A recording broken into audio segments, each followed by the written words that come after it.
Continue to celebrate 70 years of WSFA 12 News, and tonight we're looking back on our history of weather forecasting. WSFA First Alert Chief Meteorologist Josh Johnson shows us the weather technology of the past that has brought us to where we are today.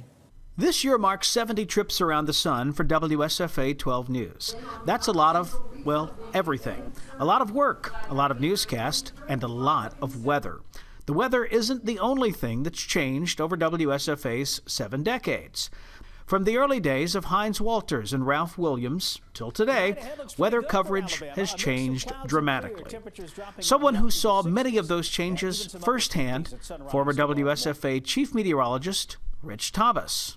I came to WSFA in August of 1981, and there was a guy by the name of Dan Atkinson who took me under his wing, and as you know, Dan was just the nicest person, the smartest person, the best tempered person on the planet.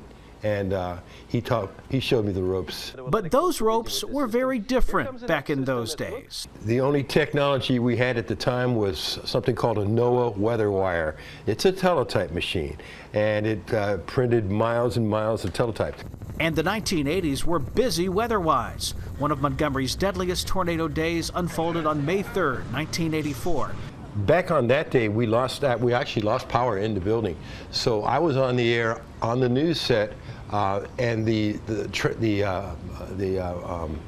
generator at that time could only control one microphone, one camera, one light, and the weather wire. The 80s ended, but the new decade brought with it even more technological advancement. In the 90s, we got a weather computer.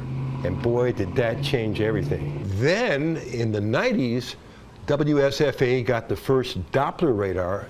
And the 2000s brought even more. There was another radar improvement of, as you know, the dual, what's called dual pole. Now we can see inside the storm and see that that's a raindrop, that's a raindrop, that's a raindrop. That's not a raindrop right there. That's probably debris.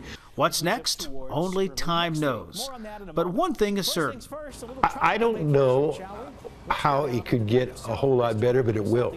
This station will always be here dispensing information, whether it's over a television transmitter or whatever it is. And your job, and what my job was for 34 years, is to motivate people that you must take action now. Even as technology changes how the weather forecast looks and sounds, WSFA's commitment to weather coverage has never wavered in all of these 70 years. That commitment to keep you and your family safe and give you the first alert during severe weather is stronger than ever. And we continually search for new and innovative ways to bring you the best information possible. Wow, how things have changed. I know. I remember too. From my childhood, before the days of the weather computer, when they used chalk or magic markers on the map. I remember that. Yeah, well, you are really telling your age. Well, we've been collecting the stories from our 70th anniversary on our website. Right. We encourage you to go back and watch all the stories we've done so far about our anniversary. Just go to WSFA.com/70. And we'll be back with more on your forecast for this week.